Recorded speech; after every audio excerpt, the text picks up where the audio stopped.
प्रबल अम्ल हो गया। दुर्बल अम्ल में बता रही थी उदाहरण CH3COOH, ये हुआ। ये इसको अगर हम जल के अंदर वियोजित करेंगे तो ये पूरी तरह से इसमें आयनाइज्ड नहीं होगा, पूरी तरह से विघटित नहीं होगा, मतलब पूरी तरह से इसमें विलय नहीं होगा, अपूर्ण विलय होगा।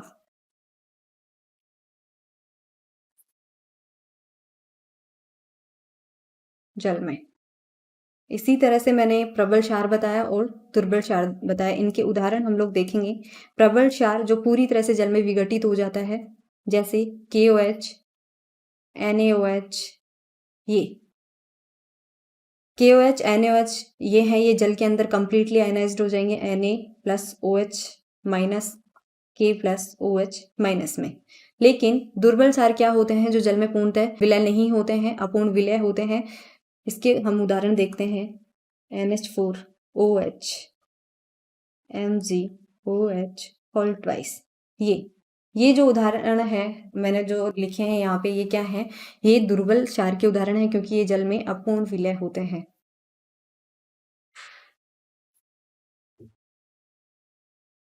ये बात हुई हमारी अम्ल और क्षार की, दुर्बल और प्रबल की। इसके बाद हम लोग देखते हैं उदासीनीकरण। इसमें होता क्या है कि अम्ल और क्षार की अभिक्रिया होती है। इस अभिक्रिया के उपरांत हमें लवण व जल प्राप्त होता है। मतलब यहाँ अम्ल और क्षार हैं, वो एक दूसरे को क्या कर देते हैं, उदासीन कर देते हैं। यानी कि जो इनकी जो प्रकृति है अम्लीय और क्षारीय, इस प्रकृति को ये क्या कर देते हैं, उदासीन कर देते हैं। और हमें इस अभिक्रिया के उपरांत क्या मिलता है, लवण मिलता है और जल मिलता है। ये जो अभिक्रिया है, इसको हम बोलते हैं उदासीनीकरण की अभिक्रिया। क्या बोलते हैं, उदासीनीकरण की अभिक्रिया। और ये कैसी होती है, ऊष्माक्षेपी होती है, क्षेपी होती है। अब यहाँ जो हमने देखा कि ये उदासीनीकरण की अभिक्रिया थी, ये अम्ल और क्षार की जो अभिक्रिया है, इसके उपरांत हमें एक उत्पाद मिला, क्या, लवण। इस लवण के बारे में हम लोग पढ़ेंगे अलग से। लवण, अब हमारी हेडिंग होगी नेक्स्ट लवण। लवण क्या है, अम्ल व क्षार की उदासीनीकरण अभिक्रिया के उपरांत बनने वाले उत्पाद लवण कहलाते हैं। इनके गुण क्या होते हैं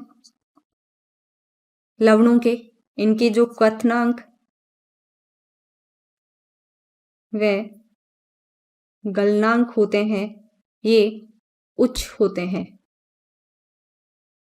किससे उच्च होते हैं, ये उदासीनीकरण की अभिक्रिया जिसमें जो अम्ल और क्षार भाग ले रहे हैं, उन अम्ल और क्षारों की तुलना के अंदर इनके क्वथनांक और गलनांक क्या होते हैं, उच्च होते हैं। और ये क्रिस्टलीय रूप में मिलते हैं, क्रिस्टलीय रूप में मिलते हैं। वे इनसे छोटे छोटे क्रिस्टल्स के रूप में हमें मिलेंगे, ऐसे कोई पाउडरी फॉर्म में नहीं मिलेंगे, ना ही लिक्विड फॉर्म में मिलेंगे। और कैसे रूप में मिलेंगे, क्रिस्टल्स के रूप में हमें ये मिलेंगे। कौन, लवण। अब ये जो लवण का इकाई सूत्र होता है, लवण का इकाई सूत्र, इसके अंदर जो जल के अणु होते हैं, जल के अणु लिखे जाते हैं, इनको हम लोग बोलते हैं क्रिस्टलीय जल।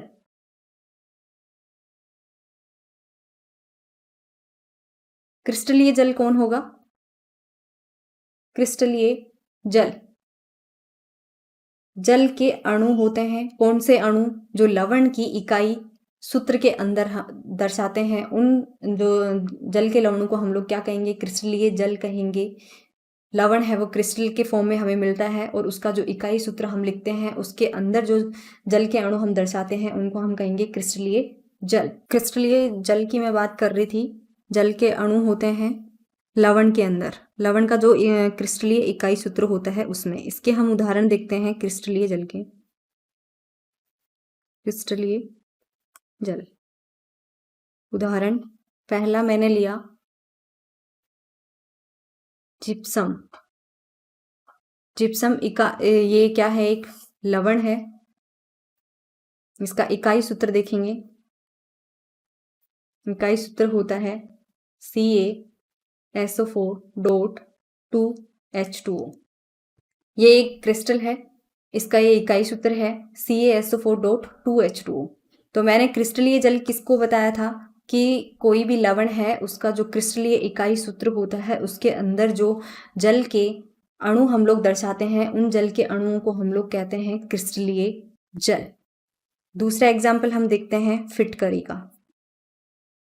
फिटकरी, फिटकरी भी क्या है, एक लवण है और इसका इकाई सूत्र हम देखेंगे। इसमें क्रिस्टलीय जल के अणु कितने होते हैं वो भी देखेंगे। K2SO4.Al2SO4 whole thrice dot 24H2। तो जिप्सम है, इसमें क्रिस्टलीय जल के अणु कितने हैं, 2H2O। लेकिन फिटकरी है, इसके क्रिस्टलीय सूत्र के अंदर जो क्रिस्टलीय जल के अणु हैं वो कितने हैं, 24H2O। ये आपकी एग्जाम में पूछ लिया जाता है कि जिप्सम और फिटकरी है, इसके अंदर क्रिस्टलीय जल के अणुओं की संख्या कितनी कितनी होती है। तो आप क्या बताएंगे, जिप्सम के अंदर होती है 2 और फिटकरी के अंदर क्रिस्टलीय जल के अणुओं की संख्या होती है 24, 24। ये बात हुई हमारे क्रिस्टलीय जल के अणुओं की। अब इसके बाद में हम लोग देखेंगे कि जो हमने अभी तक पढ़ा है, अम्ल, क्षार, लवण पढ़ा है, इनके सामान्य गुण क्या क्या होते हैं, इनको हम लिस्टेड करेंगे एक साथ। तो हमारी हेडिंग होगी सामान्य गुण किसके, अम्ल, क्षार व लवण के। तो सबसे पहला पॉइंट हमारा होगा वो होगा अम्ल के लिए, कि अम्ल है वो क्या करता है, इसका क्या गुण होता है, कि इसको हम कैसे टेस्ट करें कि ये अम्लीय है या क्षारीय है। तो कोई भी हमारे पास लिक्विड फॉर्म में मिला, लिक्विड फॉर्म में हमें क्या दिया, अम्ल दे दिया या क्षार दे दिया, कोई एक पदार्थ ही दिया हमें द्रव अवस्था में, और हमें इसको देखना है कि कैसा है, ये अम्ल है या क्षार है। तो हम वो लिक्विड है उसको हम लेंगे और उसके अंदर लिटमस टेस्ट करेंगे, लिटमस परीक्षण। इसमें क्या करेंगे, पदार्थ लिया, इसमें हम लिटमस पत्र को डुबाते हैं। डुबाने पे क्या होगा, रंग परिवर्तन होगा। अब ये रंग परिवर्तन कैसे होता है उसके आधार पे हमें अम्ल और क्षार की प्रकृति के बारे में पता चल जाएगा। अब ये जो रंग परिवर्तन है, ये रंग परिवर्तन कैसा होगा, अगर ये लिटमस पत्र नीला है और वो किस में बदल जाता है, लाल में, लाल बन गया, नीला लाल बन गया, लाल नीला बन गया, ये होता है रंग परिवर्तन लिटमस परीक्षण के अंदर। अगर ये लिटमस पत्र है, इसको मैंने लिया, या तो नीला लूंगी या लाल लूंगी। नीला लूंगी तो कैसा हो जाएगा, लाल, और लाल है वो कैसा हो जाएगा, नीला।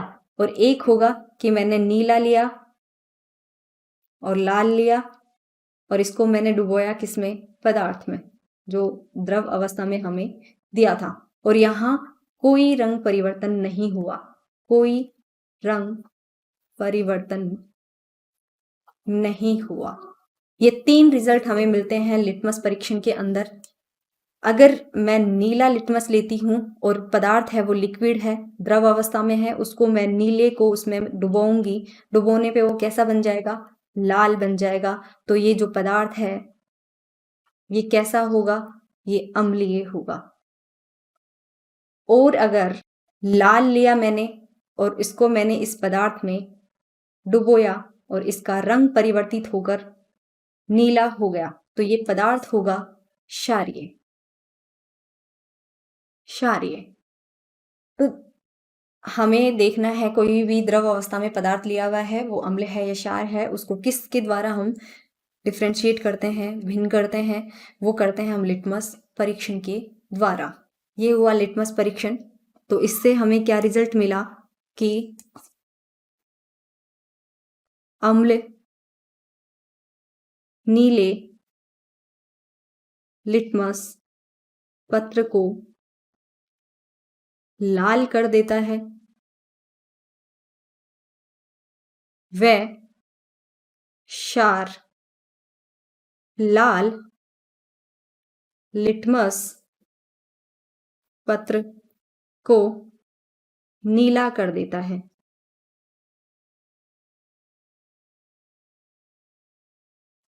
अब तीसरा जो मैंने रिजल्ट बताया था कि वहाँ कोई भी रंग परिवर्तन नहीं होता है, मतलब कोई भी द्रव जो पदार्थ था उसको लिया और उसमें हमने लाल और नीला दोनों टाइप का लिटमस पत्र है उसको डुबोया और हमने देखा कि रिजल्ट हमें क्या मिला कि उसके रंग में कोई परिवर्तन नहीं हुआ, नीला नीला रहा, लाल लाल रहा।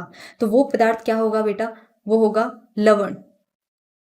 लवण है वो उदासीन होता है, ना वो अम्लीय होता है ना क्षारीय होता है। मतलब उसका हम लिटमस जो लवण है उसका लिटमस परीक्षण करते हैं तो इसका रिजल्ट हमें क्या मिलता है? कोई रंग परिवर्तन नहीं होता है।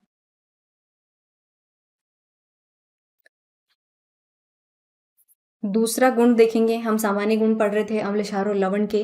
दूसरा पढ़ेंगे, जो अम्ल हैं वे धातु के साथ में अभिक्रिया करते हैं तो हाइड्रोजन गैस को क्या करते हैं? रिलीज करते हैं।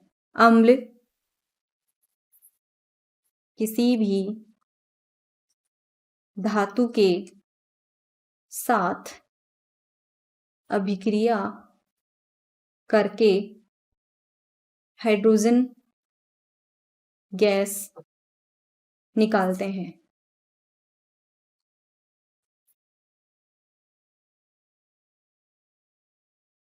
ये दूसरा गुण हुआ। इसका हम उदाहरण देखते हैं कि अम्ल लिया, वो मैंने H2SO4 लिया और इसकी अभिक्रिया मैंने करवाई जिंक के साथ में, तो क्या होगा यहाँ पे? ZnSO4 प्लस हाइड्रोजन गैस यहाँ पे रिलीज होगी। ऐसे ही मैंने NaOH के साथ में जिंक की अभिक्रिया करवाई तो ये क्या बना यहाँ पे? यहाँ सोडियम हाइड्रोक्साइड लिया, इसके साथ में मैंने जिंक की अभिक्रिया करवाई तो यहाँ पे हाइड्रोजन गैस रिलीज होगी। यहाँ से हम रिएक्शन को बैलेंस करके देख लेंगे क्या फॉर्म होगा। यहाँ होगा Na2ZnO2 और ये साथ में क्या हुआ? हाइड्रोजन गैस रिलीज हुई। मीन्स जो अम्ल हैं वो धातुओं के साथ में अभिक्रिया करके हाइड्रोजन गैस रिलीज करते हैं, इसलिए अम्लों को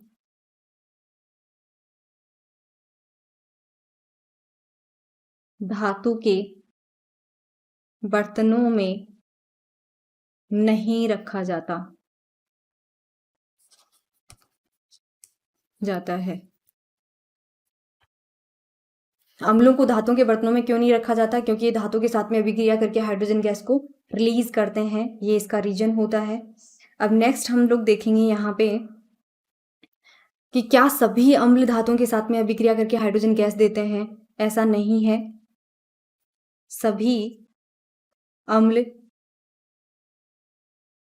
धातुओं के साथ अभिक्रिया करके हाइड्रोजन गैस नहीं देते। नेक्स्ट गुण हम पढ़ेंगे यहाँ पे कि जो अम्ल हैं ये धातु ऑक्साइड के साथ में अभिक्रिया करके लवण और जल बनाते हैं। अम्ल हैं, इनकी अभिक्रिया करवाई हमने धातु ऑक्साइड के साथ में तो ये क्या बनाएंगे? लवण और जल बनाएंगे। अम्ल के साथ में धातु ऑक्साइड की अभिक्रिया करवाने पे क्या बन रहा है? लवण बन रहा है और जल बन रहा है। ये अभिक्रिया क्या थी? उदासीनीकरण की अभिक्रिया थी। और इस अभिक्रिया के अंदर एक तो अम्ल होता है और दूसरा क्या होता था? क्षार। ये चीज मैंने आपको पहले बताई है। तो यहाँ अम्ल है, अम्ल की अभिक्रिया हम धातु ऑक्साइड के साथ करवा रहे हैं और हो क्या रहा है? अभिक्रिया कैसी हो रही है? उदासीनीकरण की हो रही है। मतलब यहाँ जो धातु ऑक्साइड्स हैं इनकी प्रवृत्ति कैसी होगी? क्षारीय। क्षारीय प्रकृति होगी यहाँ पे धातु ऑक्साइड्स की। नेक्स्ट गुण हम देखेंगे कि जो ये अम्ल हैं वे क्षारों को उदासीन कर देते हैं, उदासीन कर देते हैं। ये मैं पहले बता चुकी हूँ इनका गुण। नेक्स्ट यहाँ पे सामान्य गुण देखें अम्लों के। अम्ल चल रहे थे अभी तक। जो ये अम्ल होते हैं और ये अभिक्रिया कर रहे हैं किसके साथ? क्षार के साथ। तो इनका जो ये विलयन बन रहा है, विलयन बना अम्ल और क्षार का, ये विलयन है, इसकी प्रकृति कैसी होगी? सुचालक। सुचालक। सुचालक होने के कारण इनको विद्युत अपघट्य कहा जाता है। विद्युत अपघट्य क्या होते हैं? जिनके द्वारा विद्युत का चालन होता है। ये सामान्य गुणों में हमने अम्ल के बारे में पढ़ा है। ये जितने भी गुण बताए मैंने अम्ल के बताए हैं।